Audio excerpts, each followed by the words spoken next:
Good morning, everybody. Welcome to the Recovery Concepts Daily Snack. February 15th, Sunday. Welcome. Hope you're warm and safe. Appreciate you joining. It's supposed to get warm around here in Southwest Virginia, and I can't lie, I'm kind of excited about that. Got plenty of work to do outside now that I can see my yard finally. All right, February 15th, Sunday. Let's see what we got going on here. Thought for the day. If alcoholism were just a physical allergy like asthma or hay fever, it would be easy for us by taking a skin test with alcohol to find out whether or not we're alcoholics. But alcoholism is not just a physical allergy. It's also a mental allergy or obsession. After we've become alcoholics, we can still tolerate alcohol physically for quite a while. Although we suffer a little more after each bend, and each time it takes a little longer to get over the hangovers. Question: do I realize that since I've become an alcoholic, I cannot tolerate alcohol mentally at all? Meditation for the day. The world doesn't need supermen or women, but supernatural people. People who will turn the self out of their lives and let divine power work through them. Let inspiration take the place of aspiration. Seek to grow spiritually rather than to acquire fame and riches. Our chief ambition should be used by God. The divine force is sufficient for all the spiritual work in the world.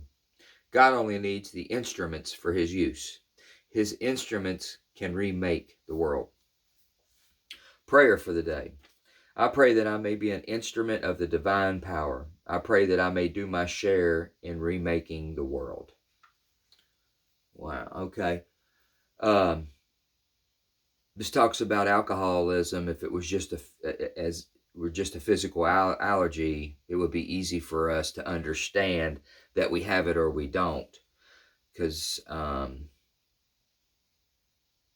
lot of the journey for people, when you become an alcoholic or an addict, not when the cop says so, not when the law says so, or your loved one, your mom, your significant other, your kids, or whatever. You become an alcoholic and an addict the day that you decide that you are one, because a lot of people can impress that upon you that they think that you are, but it is as such. I've learned during my journey that it became more of a truth when I decided that I was, not the outside influences. I don't know about y'all, but I never really liked rules that much, and I wasn't real quick. I was very arrogant, and I wasn't that quick to listen to too many people's views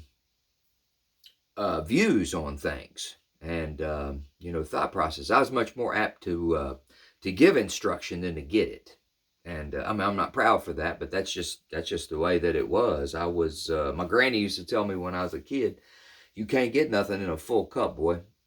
And now today I understand, and have understood for a while. She was just trying to tell me that if you already know everything, how can I teach you anything? And she was right.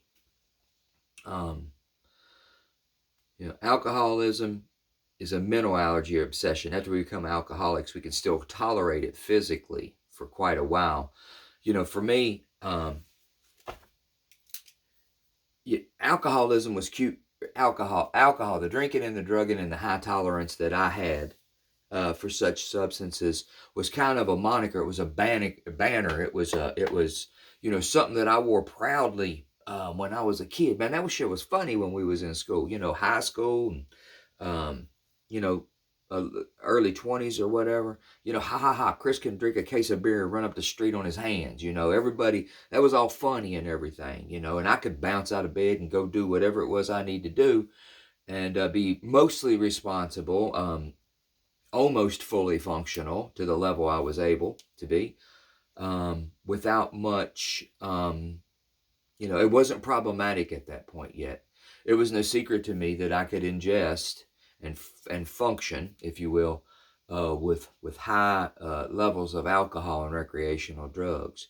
But people moved on. People got their careers going. People got married, started having families. I started going to jail, and I started having problems. My relationships the ones that I could, manipulate to get into didn't last long. You could be around me for a while. I was real good at getting people's attention, but you couldn't be around me, especially in an intimate relationship where you really get to start to know people or whatever. You spending time together and not understand that I was not in trouble.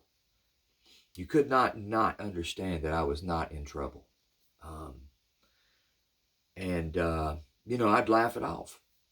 I'd laugh it off, or I'd put up a defensive posture. I picked alcohol and drugs over every person I got into a relationship for all of my life. All of my life except pretty much, the last 2 or 3, because I happened to be in recovery and alcohol and drugs were not, they were not a choice that was needed to be made.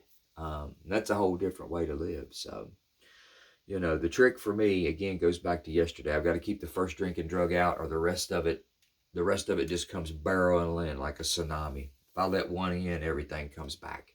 So I work on keeping that one out. I like to, real quick on that, I pray that I'm an instrument of the divine power.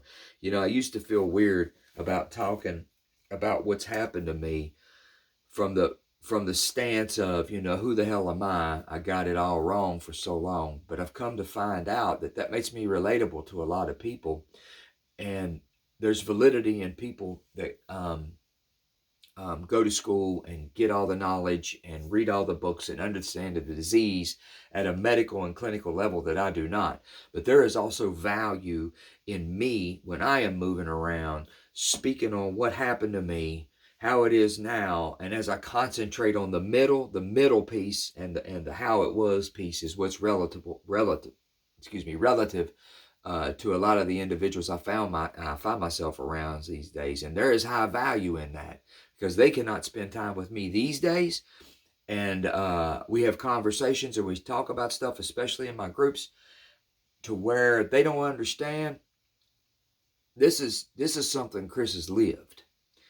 And when they get that, when they see that, hope comes upon them at points in time. Sometimes, some of them, hope. They figure out that if this guy can do that, and he seems happy, and he's doing, he's living a reasonably good life, the possibility evolves, it emerges. They could too. And I'm not a gloom person. I don't walk around, all bowed up and pissed off all the time. This is a better life. And I've come to understand. It just took time for it to be normal. It wasn't normal. That's why it hurt so bad. My past wasn't cleaned up. My trauma, my problems, my things, my secrets weren't cleaned up. That's why it hurt so bad in the beginning. In my opinion, I believe. It wasn't normal, and I had a lot of junk I hadn't cleaned out yet. So, hope is possible, recovery is real, and you are worth it. If there's anything... if you find value in this, I would ask you to, share it, especially. I'm trying to build up the base. Please subscribe, like, do whatever you're moved to do, but tell a friend if you've got some people out there.